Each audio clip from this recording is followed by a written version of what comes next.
PDF के लिए Telegram join करें। डिक्टेशन स्टार्ट होगा 5 सेकंड के बाद।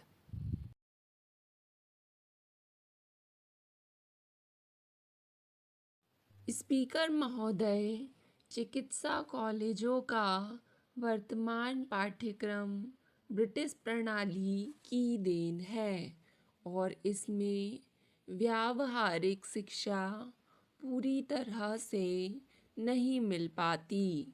पाठ्यक्रमों का विस्तार किया जाता है और कई बार उसमें विषयों को ठूस ठूस कर भर दिया जाता है, क्योंकि चिकित्सा विज्ञान का हमारा ज्ञान दिनों दिन बढ़ता ही जा रहा है।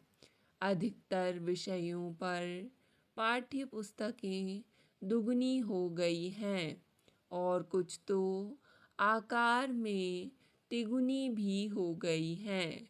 इस प्रकार अस्पताल में वार्ड के काम, रोगियों की देखभाल तथा सेवा पर ध्यान न देकर पाठ्य पुस्तकों की ओर ध्यान जाता है, ताकि डिग्री प्राप्त करने और परीक्षा में उत्तीर्ण होने के लिए उस विषय का अध्ययन कर सकें। परंपरागत रूप से चिकित्सा शिक्षा के प्रारंभिक 1.5 वर्षों में बुनियादी विज्ञानों को शिक्षा में दिया जाता है।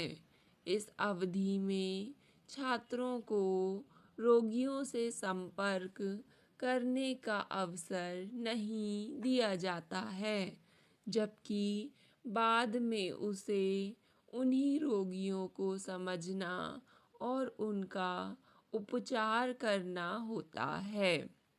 आयुर्विज्ञान कॉलेज में प्रवेश करने वाले नए छात्रों द्वारा शरीर रचना विज्ञान और शरीर क्रिया विज्ञान विभाग में शवों, कटे फटे अंगों, मेंढकों और कुत्तों के अंगों से भरे वातावरण में पढ़ाई की शुरुआत की जाती है।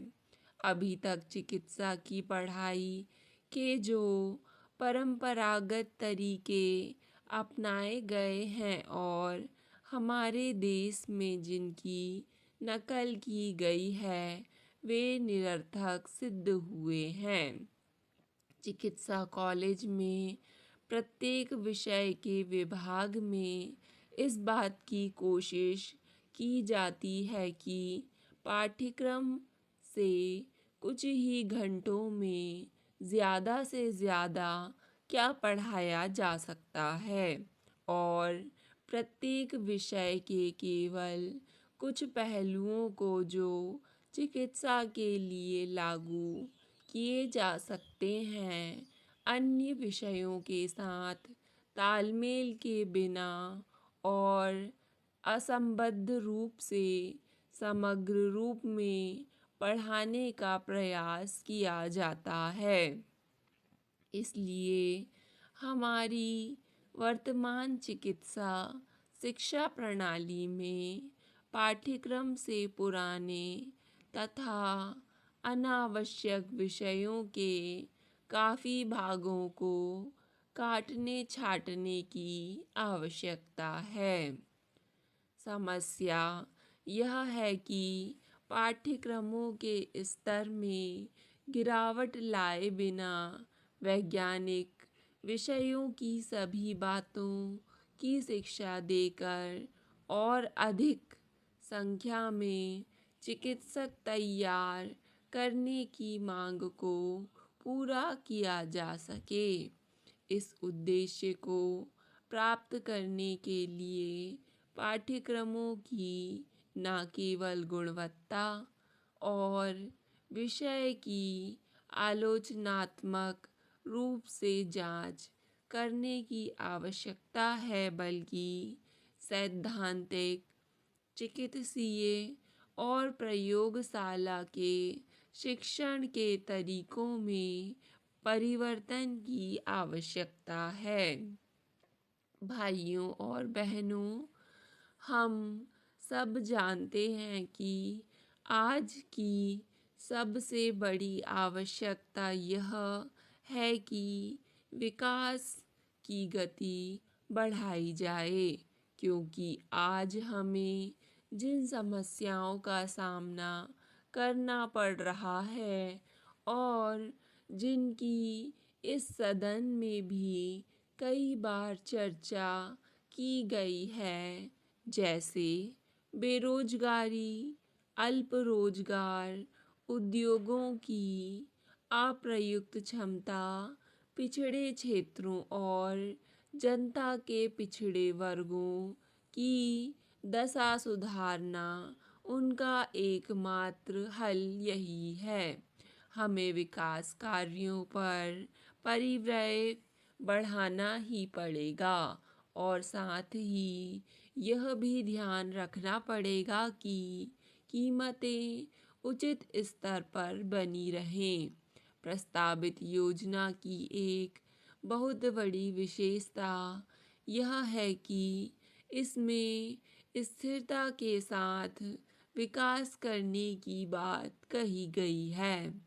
स्थिरता बनाए रखने के लिए तय किया गया है कि कृषि उत्पादन में 5% की वार्षिक वृद्धि की जाए और समीकरण भंडार या बफर स्टॉक बनाए जाएं।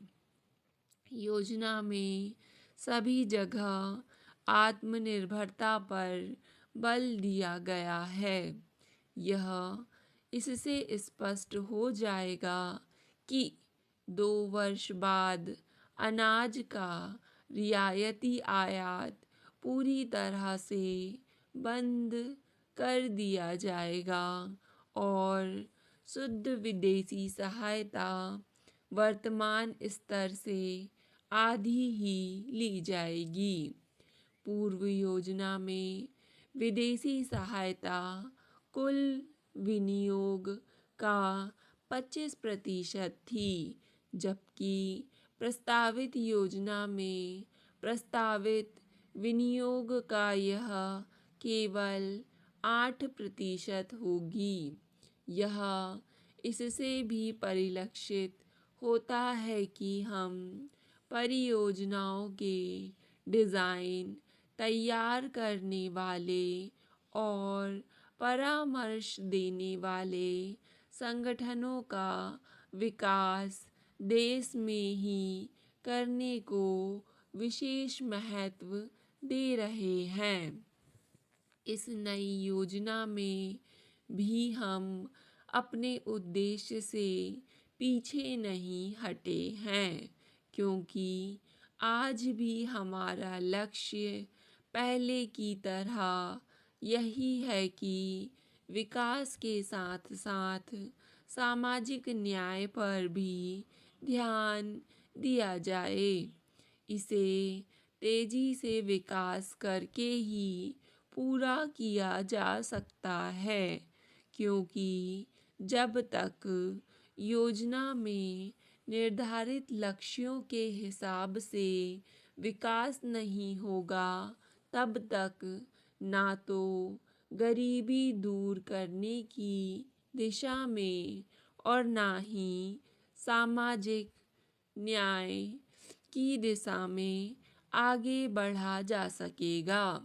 सामाजिक न्याय के लिए पहली आवश्यकता स्वभावतः यह है कि जनता के गरीब वर्गों में आवश्यक वस्तुओं की खपत बढ़े, और ऐसा तब ही हो सकता है जब अनाज, कपड़ा और अन्य आवश्यक वस्तुएं अधिक मात्रा में उपलब्ध हों। योजना में ऐसा ही करने का विचार है। शिक्षा, स्वास्थ्य और समाज सेवाओं पर होने वाले सरकारी खर्च में वृद्धि की गई है। महोदय, छात्र सामाजिक चेतना को कम महत्व देते हैं। इस प्रकार व्यक्तिगत इच्छाओं और सामाजिक लक्ष्यों के बीच एक संघर्ष पैदा होता है। यह संघर्ष चिकित्सक तैयार करने की वर्तमान आकांक्षा की सबसे प्रमुख बात व्यक्तिगत विचारों और सामुदायिक आकांक्षाओं के कारण है। इसके कारण अच्छे और समर्पित चिकित्सकों का अभाव होता है। इसके लिए हमारा चिकित्सा शिक्षक वर्ग भी जिम्मेदार है। इस समय 17 वर्ष की किशोर छात्र छात्राएं स्कूल से सीधे निकलकर मेडिकल कॉलेज के गलियारे में पहुंच जाते हैं और उनकी अभिरुचि की जांच किए बगैर ही उनका चयन कर लिया जाता है। चयन के वर्तमान तरीके दोषपूर्ण हैं क्योंकि इसमें छात्र की स्कूली पढ़ाई लिखाई की योग्यता पर ज़्यादा बल दिया जाता है और उसके व्यक्तित्व की पूर्ण रूप से उपेक्षा कर दी जाती है, जो कि चिकित्सक की आजीविका अपनाने के मामले में प्रमुख कारक है।